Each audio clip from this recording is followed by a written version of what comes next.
গতকাল হাসব্যান্ড বাজার থেকে এসে বলল, "আমি বাজার আনতে পারিনি। ছোট্ট এক পাট থেকে একটু বেশি মিষ্টি কুমড়ার দাম হচ্ছে ৳৫০। তুমি আলু ভর্তা করো, ডাল দিয়ে আমরা দুজন খেয়ে নিব। চলবে তো?"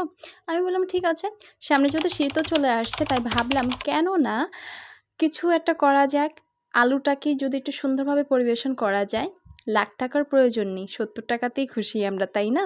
এজন্য হচ্ছে আমি ১ম এ আলুটাকে সুন্দরভাবে সেদ্ধ করে তার মধ্যে কিছুটা হলুদ, একটু মরিচ, জিরে ও কর্নফ্লাওয়ার দিয়ে সুন্দরভাবে ভেজে নিলাম। As you can see. Then হচ্ছে একে, একে প্রত্যেকটা জিনিস দিয়ে সুন্দরভাবে আমি তরকারিটার জন্য মসলাটাকে কষিয়ে নিব। যত ভালোভাবে কষাবেন তত বেশি মজা হবে আপনার এই রেসিপিটা। শুধু এই রেসিপি না, যেকোনো রেসিপির ক্ষেত্রেই আমি বারবার বলি, যত বেশি কষাবেন তত বেশি টেস্টি।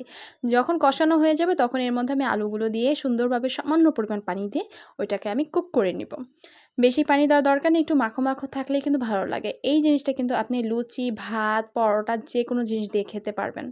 গরিবের সংসার বলে কি যা খুশি তাই? একটা সামান্য জিনিসকে যদি স্পেশাল করা যায় তাহলে গরিব কেন? যে কেউ খুশি হয়ে যাবে, তাই না? অনেক সংসার যেয়ে দেখেন লাখ টাকা, কোটি টাকা থাকা সত্ত্বেও সেই সংসারে খুশি নেই, ভালোবাসা নেই। কিন্তু আমরা আলুতেই খুশি। যাই হোক, এরপরে আমি স্বাদ মসলা দিয়ে দিলাম। যদি না থাকে ম্যাজিক মসলা, তাও যদি না থাকে ইটস টোটালি ফাইন।